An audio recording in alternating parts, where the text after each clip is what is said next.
Lord, alam namin na ang iyong himala sa pamamagitan ng iyong anak na si Jesus. Baka, Ama, kunin mo na po si BBM.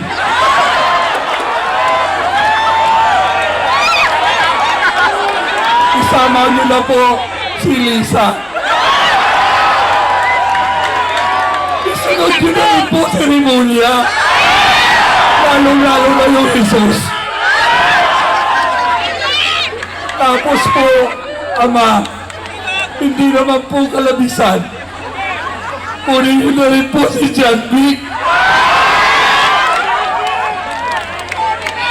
Isama niyo na rin po mga tulpo.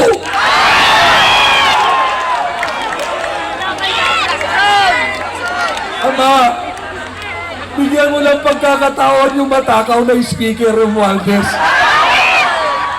Baka ho, pag hinipo nyo to magsalita at ituro ang pinsan niya na ang mastermind ng kawalang-yaang ito, walang iba kung hindi yung mag-asawang BBM. Magtitiis pa ba tayo?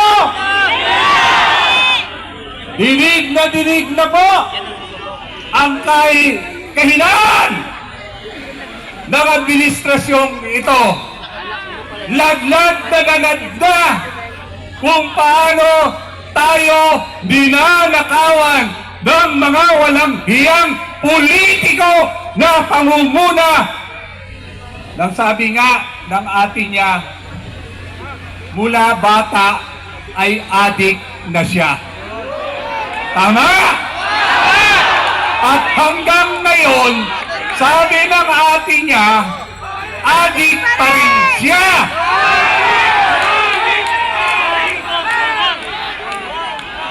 Ngayon, magtataka pa ba tayo kung bakit nagkawindang-windang ang bayang ito? Ang nagpapatakbo ng gobyernong ito ay sindikato na.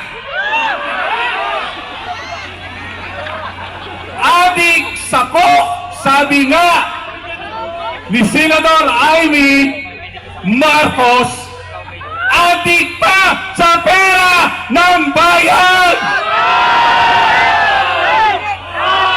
Masalot kayong mga politiko kayo. Huwag niyong hintayin na masagad na ang taong bayan.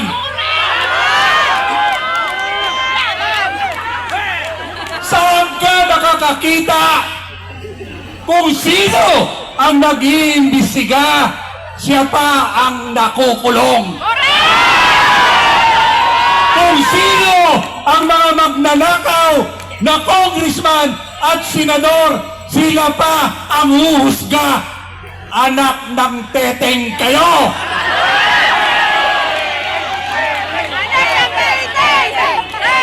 Ang kakapal ng mukha nyo!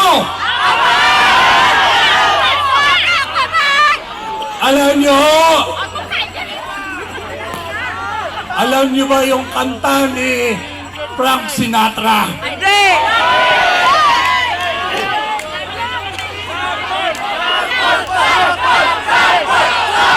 The end is near! The end is near! Ilang kilometro na lang makakarating na tayo sa lungga ng mga adik. Hahayaan pa ba natin na patuloy tayong lapastanganan ng administrasyong ito? Hahayaan ba natin na ang mga anak natin at ang mga susunod na henerasyon ay magmamana sa mga kawalang-iyaan ng administrasyong ito?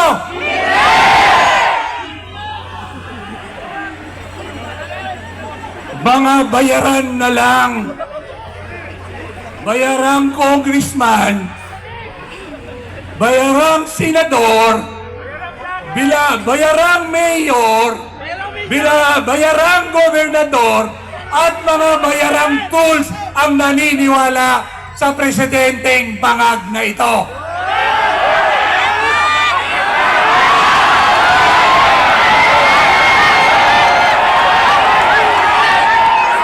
Alam naman natin ang lahat ng krimen na nangyayari rito drug-related.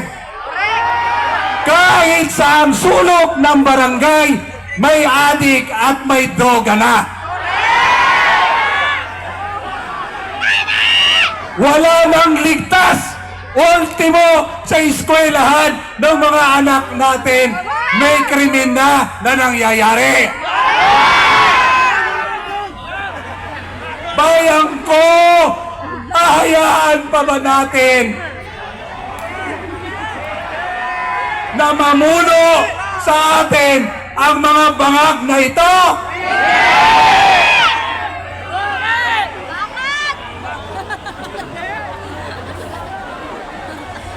Ako po ay naniniwala na darating na ang hinihintay natin dito ngayon. Ilang tulog na lang, samantalahin nyo na mag-jamming na kayo, mag-cook na kayo na mag-cook king dyan.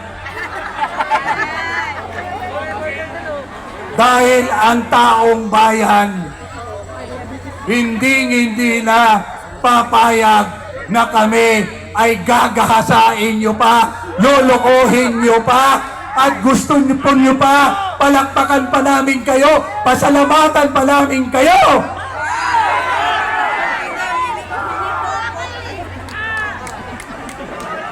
Mga adik na lang ang tumatanggap ng ayuda ng gobyerno. Kaya nananawagan din ako sa mga mayor, barangay captain, at mga congressman nating ito na sana mahiya na kayo, sumama na kayo sa taong bayan dahil ang taong bayan ang dahilan kung bakit kayo nandyan sa masarap ninyong buhay. Mga anak kayo.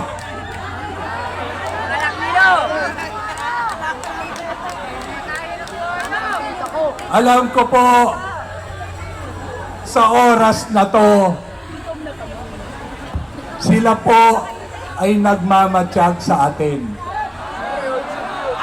Bangag, ito para sa'yo.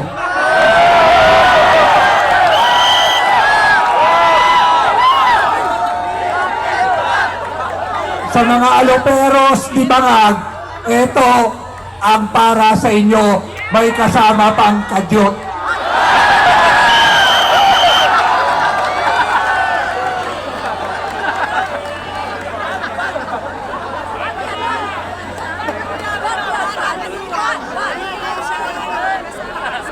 Alam niyo ho, yung mga kampon ng ating bangag na presidente, sabi ni Senador Amy Marcos. Ako, maniniwala ako dahil kapatid na mismo ang nagsabi. Karamihan nga sa atin, sa chismis nga, naniniwala eh. Dito sa kapatid, hindi tayo maniniwala. Gagahasain na naman po nila ang budget sa susunod na taon.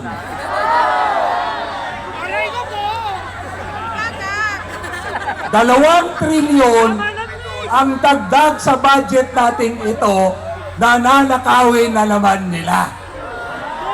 Papayag pa ba tayo? Paabutin pa ba natin sila?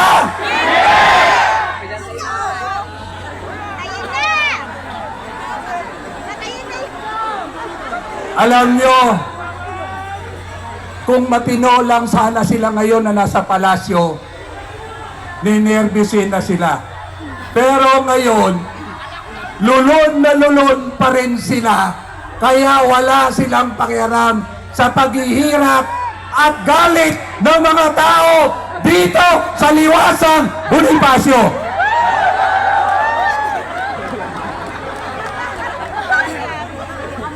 Alam nyo, huwag niya sanang pahintulutan pa ng Diyos na magkaroon pa ng mabigat na pagsubok ang bayang ito.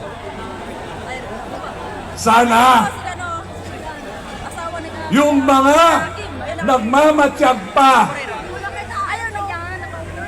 yung sinasabi nila sa social media, lumalaban sila sa katiwalian.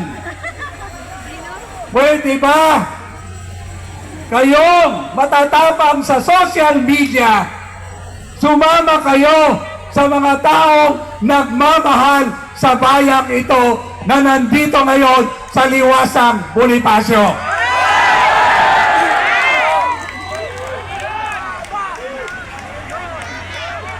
Kayong nakikinabang sa administrasyong ito, mahiya naman kayo.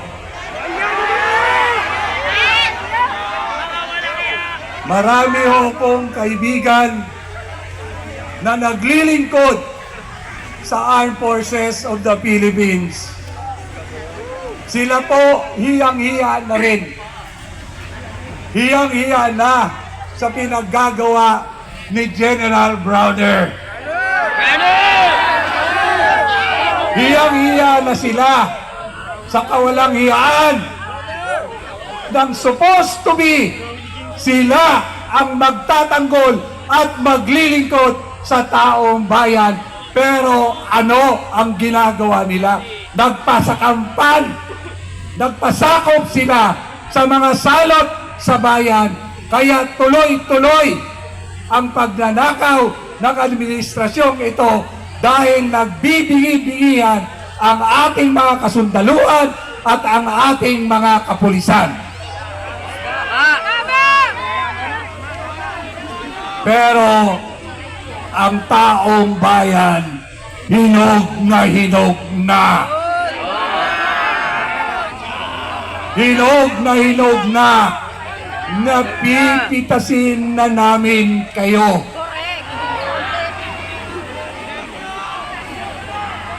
Pipitasin ba natin o pipigain natin?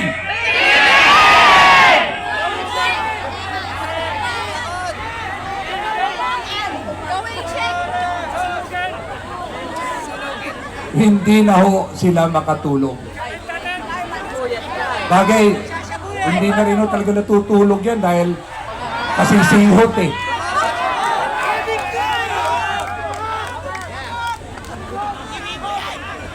Maraming salamat sa inyo dahil marami hong nagising at tatayo at sasama sa atin. Kaya po, naniniwala ako na isang-isa na lang maniningil na tayo. Maniningil na tayo.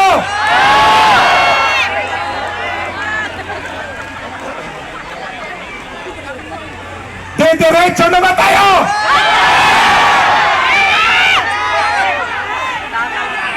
Wala nang atrasan to!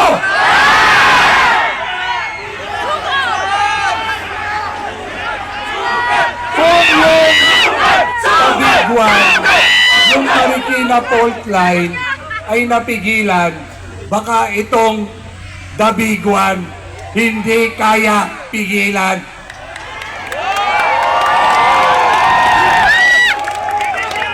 Kailan Sona? Kailan Sona? 27! Kailan tayo magkikita-kita ulit? Didiretso na tayo! Wala nang makakaawat sa atin! Game na kayo? Eh dito, game na ba kayo? Eh doon sa dulo, game na ba kayo?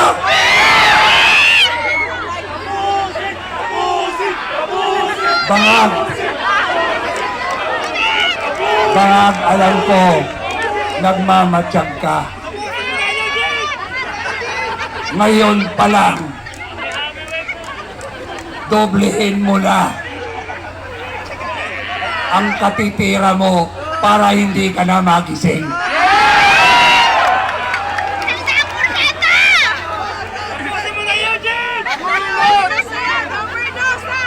Hihintayin pa ba natin? May pag-asa ba na magagampanan nila ang impeachment? Naniniwala ba kayo na magiging parehas ang kalalabasan ng impeachment? Iniisa-isa na nga ang mga senador na tapat sa tao at tapat sa bayan. Susunod na si Alan Peter Cayetano.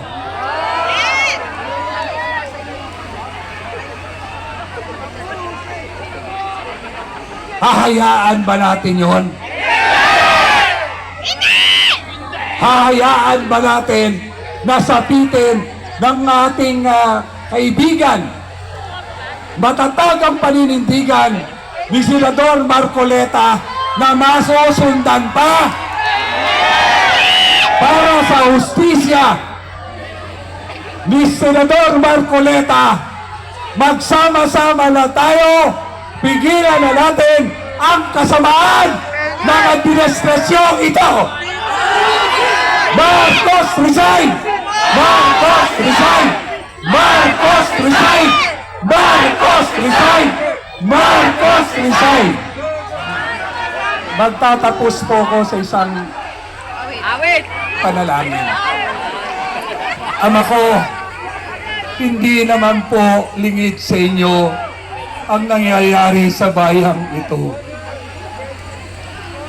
Isang tao lang at ang kanyang mga kasangkapan at ang kanyang mga kasabuat. Ama, parang awa niyo na po. Alang-alang sa mga kapatid naming hirap na hindi na malaman kung ano ang gagawin araw-araw para makasurvive ang pamilya po nila. Lord, alam namin na iyong himala sa pamamagitan ng iyong anak na si Jesus. Baka Ama, kunin mo na po si BBM.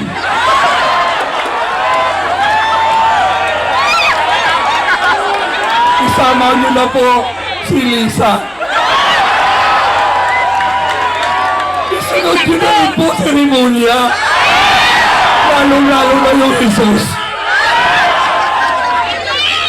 Tapos po, Ama, hindi naman po kalabisan. Kunin niyo na rin po si John Vic.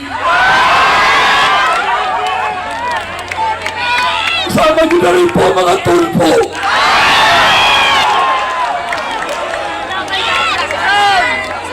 Ama, bigyan mo ng pagkakataon yung matakaw na Speaker Romualdez.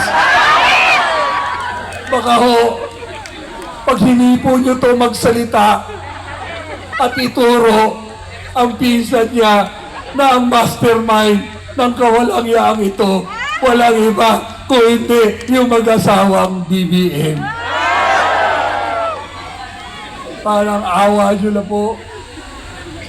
Hindi naman po lingid sa inyo kung paano po kami pinaglalanglangan ng pamilyang ito.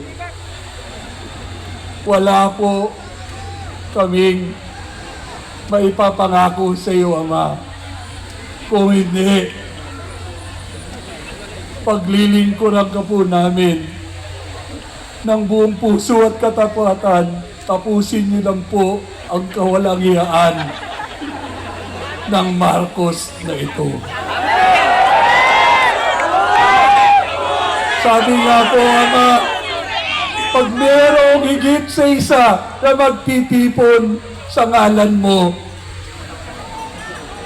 considered granted po ang aming kahilingan. Amen! Ngayon pa lang, nagpapasalamat na po kami. Ama, kunin mo na po! Kunin mo na po sila!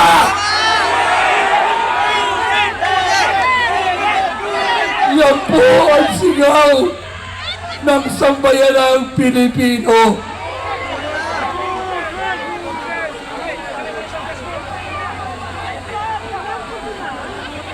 Isama nyo na ho yung mga tumatayong judges, prosecutor sa impeachment. Lalo na ho yung babaeng bumubula ang laway. Lalo na po yun si Ortega. Lalo na yung adjunct. At higit sa lahat, Ama, kunin mo na ho. Lalong-lalo na itong si Pinklawan, ay si Pink Lacson.